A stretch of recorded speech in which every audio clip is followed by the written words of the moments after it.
Hi mga besh, ito ay mga mainit-init nating aabangan ngayong Lunes dahil mismong si Chris na ang nagsabi kay Belle sa tunay nitong pagkatao at sa tunay nitong ina na ito ay anak ni Rosel. Dito nga nalaman na ni Rosel na ito ang nawawala niyang anak. Tanging hiling nitong si Belle na sana wag nitong ipakulong ang daddy niya.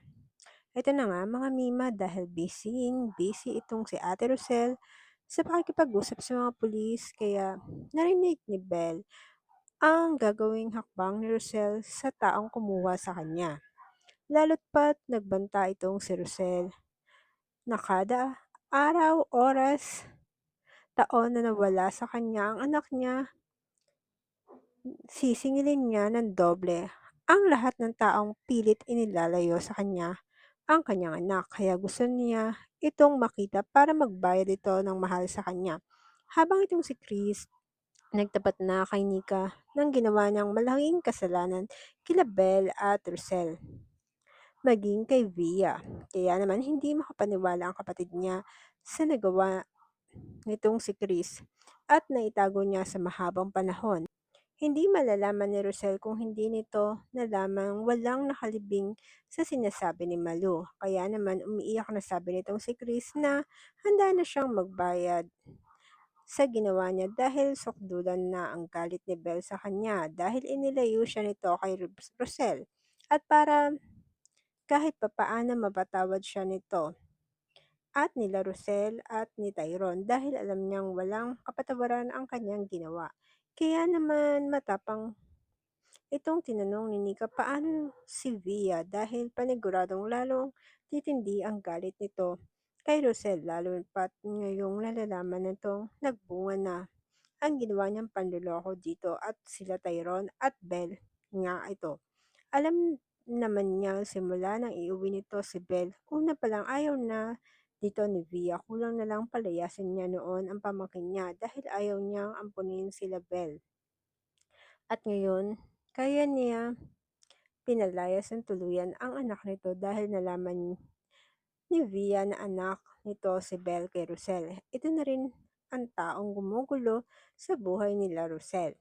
Kaya naman itong si Chris sinabing kaya siya susuko sa mga pulis para maitama ang ginawa niya sa mag-ina para maprotektahan niya ang mga anak at naging si Rosel kay Via. Gagawin ang lahat para makagante sa mag-ina lalo pa ngayong alam na niya ang totoo kaya nito nalaman dahil siya mismo ang nagpakuha ng DNA test nilang dalawa ni Belle kaya binili na niya itong si Nika, ito na ang bahala kila Belle dahil alam niya kahit papaano mapipigilan niya si Via para saktan ang mag-ina. Dito nga nangako itong si Nika, gagawin niya ang lahat para sa mga pamangkin niya na, habang sa mansyon nakita ni Tyrone si Belle. Dito nga tinanong niya kung anong ginagawa nito sa bahay nila. Dito nga lumapit si Belle umiiyak na si Rosel. Dito nga ay naiiyak na rin ito ating bida at hindi alam kung paano niya susimulan ang sasabihin dito.